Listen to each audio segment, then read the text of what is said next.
Hello and welcome back to the Watford Way. Today, as we review Watford's 1-0 defeat at home to Blackburn Rovers. This video won't be too long. I just wanted to give my thoughts on the game and actually just react to everyone else's reactions to the game, because I think everyone else is being maybe overly negative, looking at Watford's performance. I thought he actually played very well in parts of the game. I thought some of our attacking play was great to watch. I thought some of the substitutions Flair and Ismail made were positive and were the right substitutions to make at the right time. I think on another day, Watford would have won that game quite comfortably by 2 or 3 goals.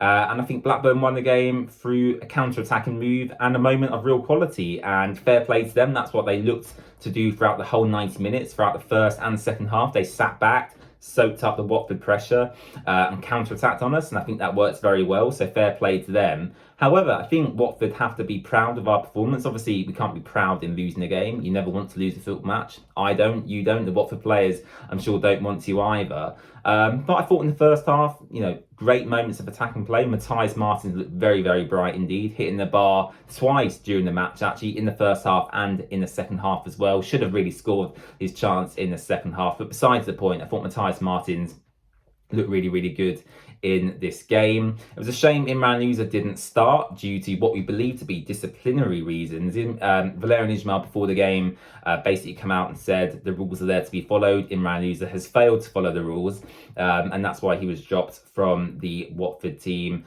in the first half. He did end up coming on for the second half, the full 45 minutes. In fact, he was brought on at half time. But it just goes to show, if you're Watford's best player, if you're our worst player, it doesn't matter who you are. If you don't follow the rules, then you're going to be dropped from the team, which I think is a great move by Blair and Ismail. You could argue that we, of course, want to play our best players all the time. If that was Ismail Assar or João Pedro, would you drop them? I think maybe in previous seasons under different managers, they would have played. But I think Blair and Ismail has done the right thing and trying to change the mentality at the club that's been lingering there for a number of years. So I think for me personally, I agree with the decision to drop Imran Louza. I think Imran Louza is part of this leadership group that was named originally before the season began, alongside the likes of Jake Livermore. I think Daniel Batman was in that group as well. And you want your leaders in the group to follow the rules. And if Imran Louza's not done that, then, the rules have to be respected and the rules have to be followed. So I absolutely agree with Blair and Ismail's decision there. He did make a difference when he came on in the second half. I think he allowed maybe Watford to play a bit more free-flowing football. A lot of the play, as I mentioned, in that first half was directed through Matthias Martins, who did have a fantastic game. I was a bit disappointed in Yassir Espria, who started his first championship game of the season. I expected a lot from him, making his first start, but he did fail to deliver. I think he maybe tried a little bit too hard to impress the Watford manager, rushed a few shots. There was a few passes that were misplaced. And overall, he just didn't quite look at it in the game yesterday, which I think is a shame, because we all know how much potential Yassir Espria has. He just has to unlock it. And I think he's maybe lacking a bit of confidence, Yassir Espria, if I'm being honest. So hopefully he can build, on that performance and maybe look to start a few more games in the future. Mijeta Rajovic, Watford's new number 9, did come on in the second half. He had a couple of half chances, you could say, where he snatched at the ball, but overall he didn't really have a lot of the ball to work with. Watford were pushing for that equalising goal or potentially a winner in the game, but unfortunately it wasn't to be. And as I said in my match day vlog, Blackburn Rovers won the game through Ryan Hedges, a real moment of quality. He knocked the ball past Wesley Hoot, did 2 keep-uppers, and yeah, a really powerful shot past Daniel Batman, who wasn't really going to save it. Yes, I know people are criticising him for getting beaten at his near post, but I think they're just using Batman, for me, as a bit of a scapegoat. I think Daniel Batman is a fantastic shot stopper, and I think it's a fantastic finish, and you can't take that away from Ryan Hedges, the goal scorer for Blackburn. So for me, lots of positives to take from the game.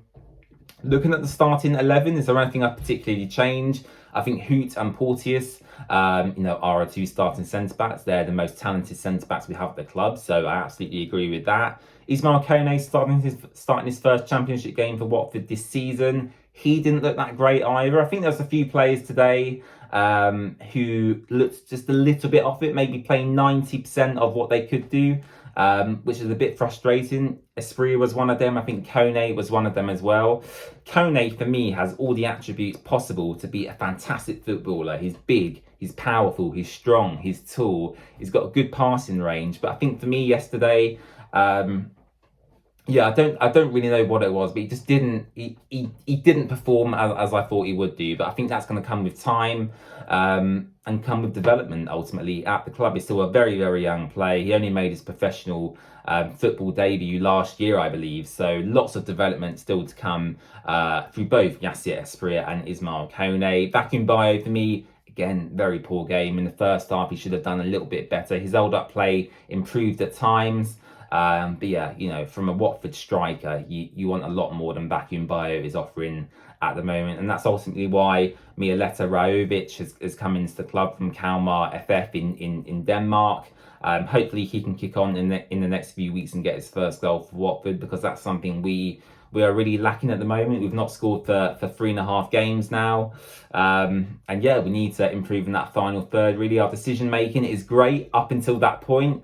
And then when it gets with our attacking players, they either shoot from about 40 yards out, misplace a pass, or just don't get it quite right in that last little section in and around that penalty area. So I think that's an area Watford need to work on ultimately. And yeah, we'll have to see what happens. But I'm not going to be too critical. I saw positive things from the game. And ultimately, as I said, Watford got beaten in a moment of real quality by Blackburn. So fair play to them. And actually fair play to the Watford players as well. I think, you know, every player on that pitch put in enough effort for me to suggest that, you know, they're in it for the long haul. They want to play under this manager. It's just one of them games where we lost to a moment of real quality. And yeah, Blackburn ultimately come away with the 3 points. So thank you so much for watching this video. I really do appreciate it. Make sure to subscribe by clicking the button down below. Leave a like on the video and let me know your thoughts on the game in the comment section. We'll be back later this week for your Coventry City match preview, the last game before the September international break. And yeah, hopefully Watford can go into the international break with 3 more points on the board. Bye-bye.